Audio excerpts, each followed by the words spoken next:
everyone! My name is Meow, and welcome to the Meow Zone. Today, I wanted to talk about a Sonic theory that's been living in my head for a while. Have you ever wondered why is classic Sonic Enforcers? He isn't called Sonic from the past, not a time traveler, not young Sonic, but instead a Sonic from another dimension. That wording is deliberate. I want you to look at Sonic Mania. That frame starts to feel a bit more intentional. Before I start, thank you for sticking around. I really appreciate it. So, get comfortable, because Sonic Mania and Sonic Forces might be telling one of Sonic's darkest stories ever. And they do it without even saying it out loud. Let's start with the Phantom Ruby.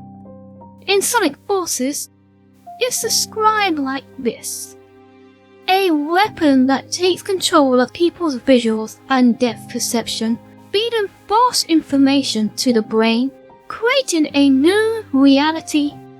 That line matters. Not an illusion, not a hologram, a new reality. Something that feels real enough that if you get hurt, your real body reacts. That tells us something important. The Phantom Ruby doesn't just trick you, it overrides what you experience as real. Keep that in mind. Now look at Sonic Mania. Green Hill's there, so is Chemical Plant. But then there's Studiopolis, Press Garden, places that carry Sonic's identity but don't belong to a certain timeline. I know what you're thinking. Okay, that explains why Mania feels strange. So how does this connect to Sonic Forces? So how does this explain classic Sonic being from another dimension? Good, because this is where things start to come together. After Sonic loses to Infinite, he disappears. 6 months pass. Then Knuckles says something almost everyone glosses over. Eggman is torturing Sonic just to pass the time. To pass the time? Sonic isn't studying Infinite.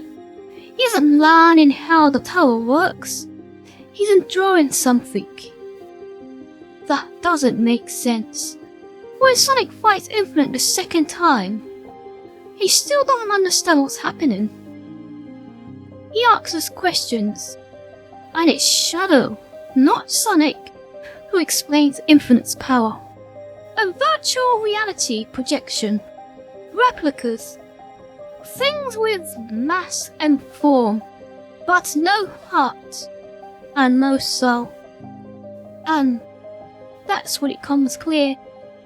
Sonic wasn't surviving because he knew what was happening. He was surviving because he refused to stop, even when reality lied to him.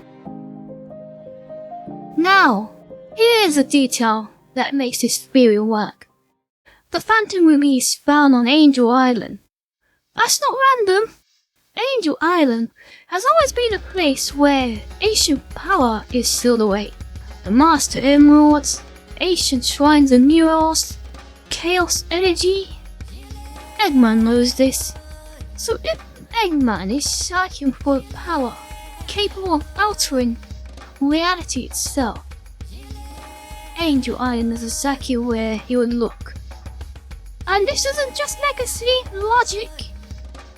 In the prologue of Sonic Frontiers, Knuckles discovers a cyberspace portal on Angel Island that confirms something important.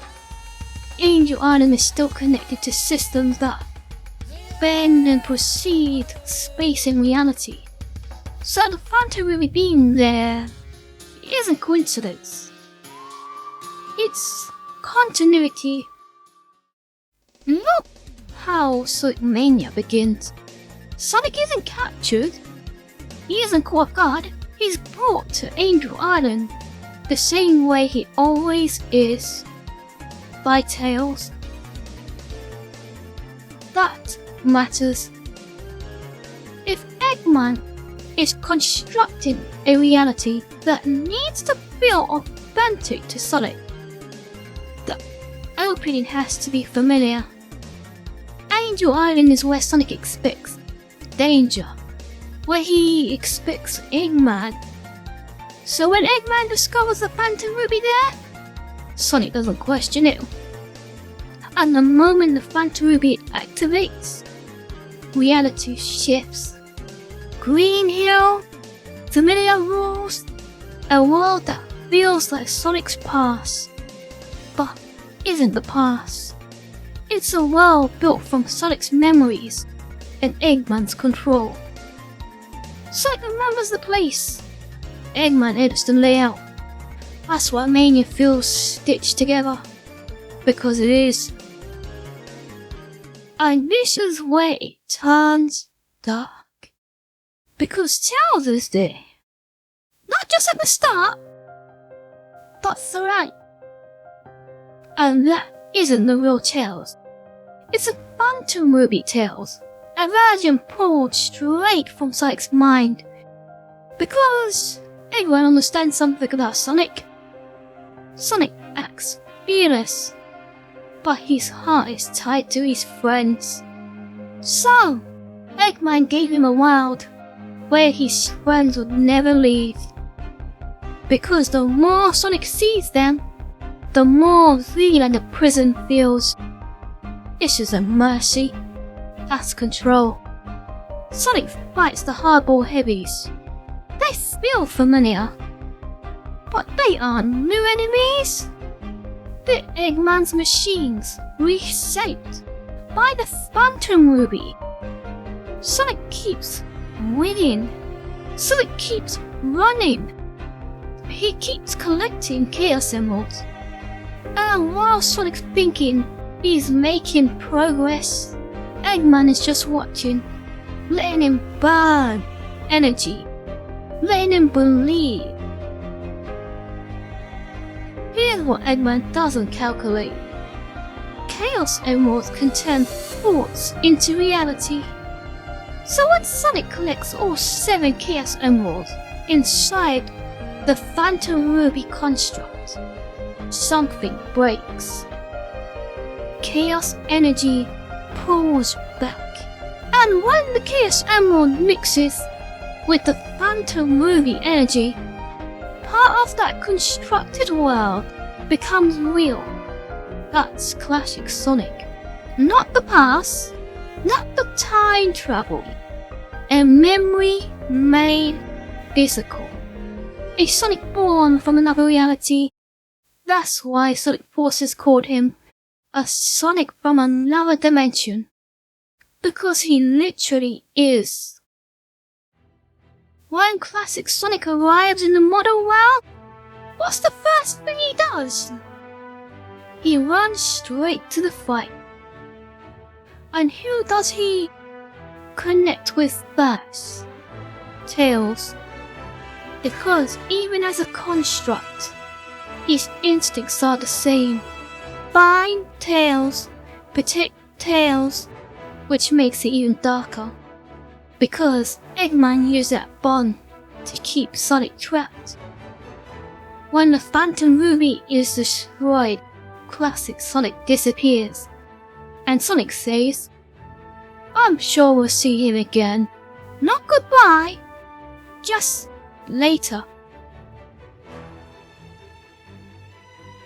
Because as long as the Phantom Ruby exists, those realities can exist too. And when Frontiers begins, what shows up again? Green Hill, not as a level, as a memory. Which tells me something simple. Sonic didn't escape the Phantom Ruby untouched. He recovered. And sometimes recovery still leaves marks. After putting this theory together, I went back and played Sonic X Shadow Generations, and that's when I noticed something. Mighty and Ray have a missing poster. Missing since 1993. Which is already funny because Mighty is literally in Knuckles Chaotix. Now, here's the part that really gets me. Sega update animations, change dialogues, and made Silver grip a chilling dog like he was trying to crush it. Yet, they didn't update the poster. So yeah, maybe Mania Plus really is Sonic's last dream, thinking that of friends from 1993. And somehow, that makes this theory work a little too well. Anyway, that's just my take. I'll see you in the next one. Bye!